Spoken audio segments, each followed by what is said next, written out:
하나, 둘, 하나, 둘. 하나, 둘. 자, 계속해서 248페이지입니다. 248페이지. 248페이지. 유신체제에 맞선 민주화운동.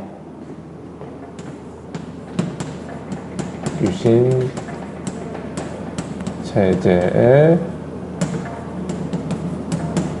맞선 민주화 운동. 자, 지난 시간에 4.19 혁명 간단하게 정리했어요. 4.19, 우리 저기 수업 때는 영상도 되게 많이 봤는데 정리하고 보니까 별로 없네요.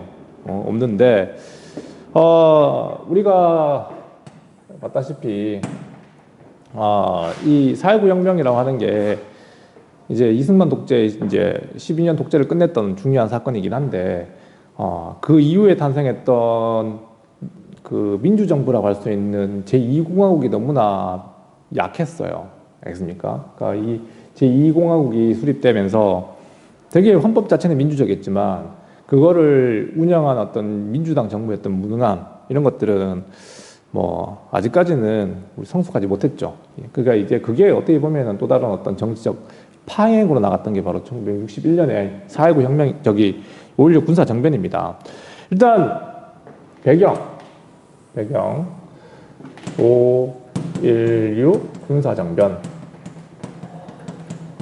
되게 말을 교과서적으로 풀어서 그러지 쿠데타죠. 쿠데타. 군인이 정치에 등장하는 이 역사적 사건. 1000년 전에 있었던 1000년이 넘었나? 맞죠? 그 1000년 전에 있었던 1000년 전 무신정변. 이게 무신정변이죠, 사실상. 알겠습니까? 일단 원인은 첫 번째, 민주당 정부의 무능. 민주당 정부. 장면 내각이죠. 장면 내각의 무능. 알겠습니까? 이게 이제 쿠데타의 빌미가 된 거고, 이해됩니까? 그 다음에 군대 내부의 불만. 군대 내부의 불만. 이런 것들이 이제 터져 나온 게 이 5.16 군사 정변입니다. 뭐 자기들은 5.16 군사 정변을 일으켰던 이 당사자들은 뭐 혁명이다. 새로운 어떤 나라를 만들어오기 위해서 등장했다고 하지만 사실 권력 투쟁의 일환이었고, 이해됩니까? 이걸 이해하려면 군 내부의 어떤 여러 가지 사정을 이해해야 되는데, 뭐 이거는 쌤이 수업 때 한번 자세하게 설명했지 싶어요. 기억 안 나겠지만. 하여튼 군대 내부에 있었던 불만 세력이 이제 터져 나온 거죠. 그 핵심이 바로 박정희를 비롯한 648기생들이 중심이 됩니다. 6군사관학교. 알겠습니까? 자, 이래서 첫 번째 과정을 살펴보면 1961년 맞죠? 1965년 16일 1961년 5월 16일 새벽에 맞죠? 이 박정희 그 당시 알려지지도 않았던 박정희 소장을 비롯한 648기생을 중심으로 이렇게 일어났던 쿠데타였었어요. 이해됩니까? 이렇게 해서 서울을 점령하죠. 서울을 점령. 빠밤. 얼마 되지도 않은 병력을 가지고 이제 이 서울 전체를 점령해버린 겁니다. 그리고 가장 먼저 했던 게 뭐냐면 방송국을 장악해요. 방송국을 장악. 그 당시 방송국이 남산에 있었거든요. 남산에서 KBS를 이제 장악해가지고 이제 자기들이 쿠데타를 일으켰다는 것을 이제 막 방송했던 그런 거 장면 내가 보여줬습니다. 그리고 이런 것 좀 기억해야 돼. 이렇게 정당하지 못한 어떤 권력이 등장하게 되면은 듣도 보도 못한 어떤 그런 기구들을 막 만들어요. 그래서 만든 게 뭐냐면 국가 재건 최고 회의라고 하는 걸 만듭니다. 이 사람들은 뭐 나라를 위해서 이제 쿠데타를 일으켰대. 명분이죠. 알겠습니까? 방송국 장악해가지고 혁명 공약 뭐 이런 것도 발표하고 막 했는데 사실 뭐 이게 그냥 이거지 불만.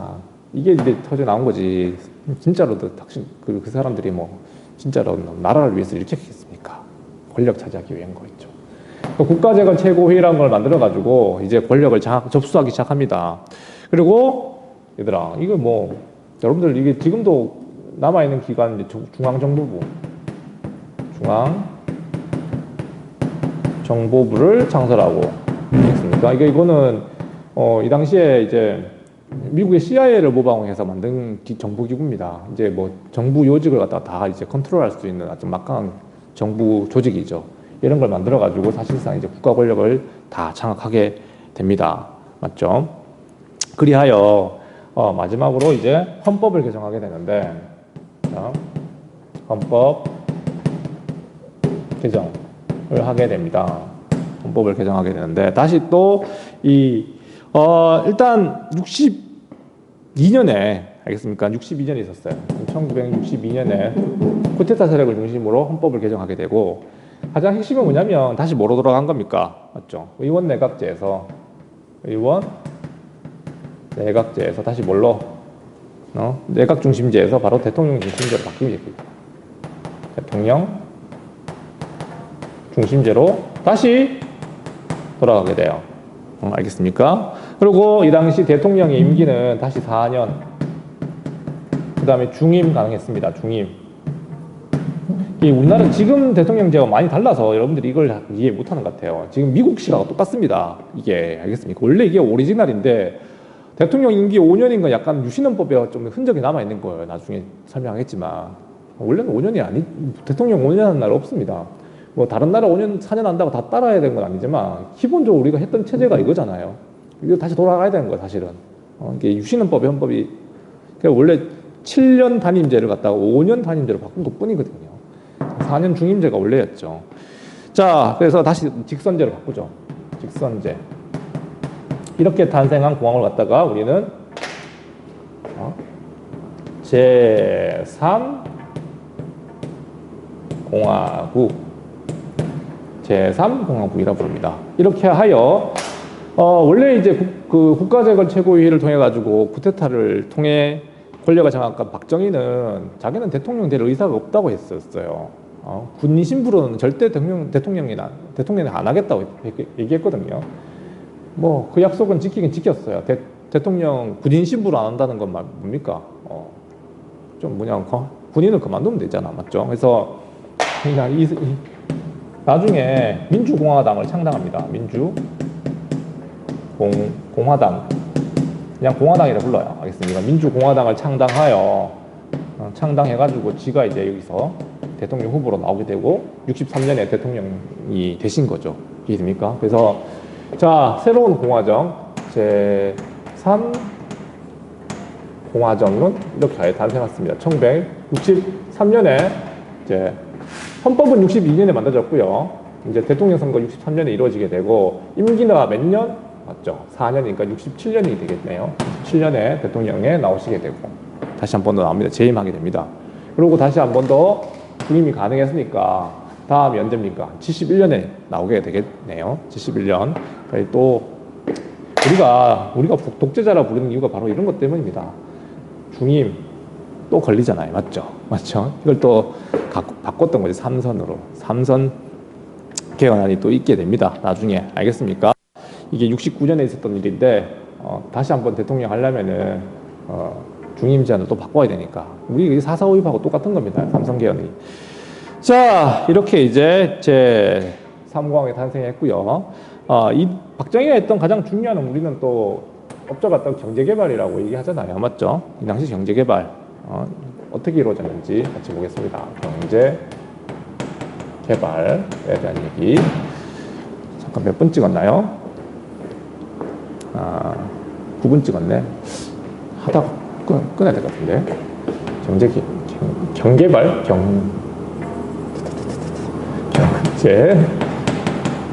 경제개발 과정. 박정희가 경제개발을 굉장히 매진했던 배경에는 뭐가 있을까? 쿠데타로 집권했으니까. 그러니까 정당한 방법, 물론 선거했지만, 63년 선거했지만, 권력을 잡아가는 과정 자체가 원래 정치인이 아니었던 사람이 원래 있던 헌법 다 무시해버리고 자기가 대통령 나온 거 아닙니까? 그러다 보니까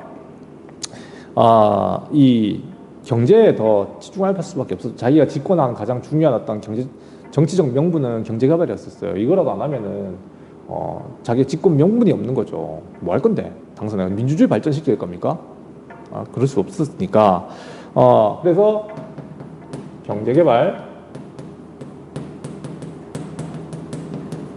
계획을 갖다가 수립하게 되죠. 이해됩니까? 그럼 이제 이 경제개발의 가장 중요한 어떤 모티브는 이미 제2공화국 시절에 장면 내각 시절에 수립됐던 경제개발 5개년 계획, 그걸 그대로 일단 계승합니다. 헌법은 모두 바꿨지만 제2공화국 시절에 경제 어떤 정책은 좀 계승했던 거였죠. 이해됩니까? 했었고, 그리고 책에는 안 나오지만 이 경제개발의 핵심이 되는 기관이 뭐냐면 사실 기획원이라고 하는 게 있었어요. 경제기획원. 이거 되게 중요한 우리나라 기관이었습니다. 지금 사라지고 없어요. 이거 90년대 김영삼 정부가 이거 없애버렸거든요. 경제기획원. 그러니까 우리 박정희 어떤 그 권력의 핵심은 중앙정보부, 그 다음에 경제권을 쥐고 있었던 경제기획원, 이 두 개였단 말이야. 이거 두 개 손에 쥐고 우리나라 모든 어떤 그 돈, 권력, 알겠습니까? 이걸 틀어지고 이제 해 나갔던 겁니다. 개발 독재라 부르기도 하죠. 그래서 개발 독재, 경제기획원. 자, 이 책이 안 나옵니다.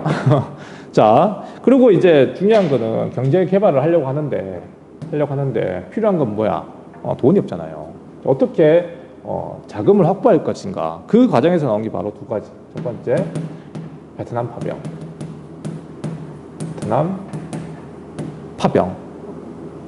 이건 좀 이따졌네. 일단은 한일협정 체결. 알겠습니까? 이게 단순히 일본과 국교를 정상화한다는 문제가 아니라 이거 경제개발에 필요한 자금 확보를 위해서 일본과 했던 거였었어요. 이게 쉽게 이루어질 일이 아니잖아. 우리가 일본에 36년간 거의 지배를 받았는데 피해 보상 문제라든가 이런 문제 이거 다 하려면 이거 연구가 엄청납니다. 이거 일단 그거 다 어떻게 피해 보상을 갖다가 이게 산술적으로 할 수 있겠습니까? 그렇지만 이제 그 당시 자금이 필요했던 일본의 그 당시 일본이 되게 잘 나갔었거든요. 지금도 잘 나간지 모르겠지만 그 일본의 어떤 자금을 받아 쓰기 위해서는 이거 해야 되는 거지. 알겠습니까? 그래서 그 당시 무상으로 이제 64년에 한일 회담이 열리죠. 한일 회담이 먼저 열립니다. 그래서 이 당시 한일 회담 열리는 것 자체도 대학생들 대부가 심했어요. 6.3 사태 이렇게 불리기도 하는데 6.3 시위 운동 이런 것 해가지고 여기에 대한 어떤 반대 운동이 되게 심했었어요. 알겠습니까? 자, 한일 회담 열리고 있었고 결과적으로 이제 일본에게 이제 자금을 받는데 성공하게 되죠. 무상으로 3억. 알겠습니까? 그 다음에 유상으로 2억 달러 적어줄게요. 이거 알 필요 없는데 달러. 그 다음에 차관입니다. 차관은 1억 달러. 그러니까 이런 식으로 이제 자금을 확보하게 되고 이거 가지고 이제 경제개발을 처음 이제 시작했던 거였던 거지. 그러니까 이게 어떤 그 의미를 가지고 있냐면 이게 이제 식민지 지배에 대한 청구권을 이제는 포기한 거예요. 청구권을 포기. 이게 어떤 의미인지 방금 설명했죠. 우리가 일제시대 때 받았던 피해 문제라든가 이런 걸 갖다가 영원히 이제 제기할 수 없게 된 거죠. 이것 때문에. 알겠습니까? 국가 간의 배상은 다 이루어진 겁니다. 그래서 그 당시 우리가 지금 또 문제가 되고 있는 한일 위안부 문제라든가 그다음에 그 강제 징용 문제라든가 이런 문제 하나도 그 당시에는 문제가 되지도 않았으니까. 이해됩니까? 우리가 이걸 체결하는 바람, 청구권을 포기하는 바람에 지금에 와서는 일본에게 배상할 수 있는 국가적인 어떤 요구는 할 수 없게 된 거죠. 이제 민간 차원에서 민사소송 차원에서 이제 계속 할 수밖에 없는. 자, 이렇게 된 거예요. 우리 경제개발에 필요한 자금이 이렇게 확보된 겁니다. 또 하나 중요한 게 뭐냐면 다 설명했던 거라서 좀 설명한 게 좀 베트남 전쟁 자, 우리가 원치도 않는 전쟁에도 갑니다. 몰라 원했는지 모르겠지만, 알겠습니까? 이게 이제 미국이 요구해, 이 당시 베트남 전쟁은 미국과 베트남 간의 전쟁이지만 사실 이건 냉전 체제 하에서 이루어졌던 거였어요. 그러니까 이제 동남아시아가 공산화되는 걸 막기 위한, 베트남이 그 당시 이제 프랑스 식민지에서 벗어나게 되면서 이제 그 독립운동을 갖다가 사회주의 세력이 베트콩이라고 하는, 자, 그 호치민을 중심으로 했던 세력이 사실상 이제 승리하게 되면서 이걸 막으려고 했던 전쟁이 바로 베트남 전쟁이었죠. 베트남이 공산화되면 동남아시아 전체가 공산화될 우려가 있었으니까 이걸 어떻게든 막으려고 했던 미국이었고, 그래서 베트남과 전쟁을 벌이게 됩니다. 거기 전쟁에 이제 우리가 참여하게 된 거죠. 우리는 이때 브라운 각서라고 하는데, 브라운 각서, 브라운, 갈색 각서가 아니고요. 사람 이름입니다. 알겠어요? 브라운이라고 하는 사람과 그 약속해 준 게 뭐냐면, 베트남 전쟁에 참여하면 한국군의 현대화, 알겠습니까? 베트남 전쟁에 한국군의 어떤 현대적인 어떤 그 업그레이드뿐만 아니라 경제 개발, 경제에 필요한 어떤 여러 가지 자금들 이런 것들을 지원해 주겠다는 그런 약속이었어요. 알겠습니까?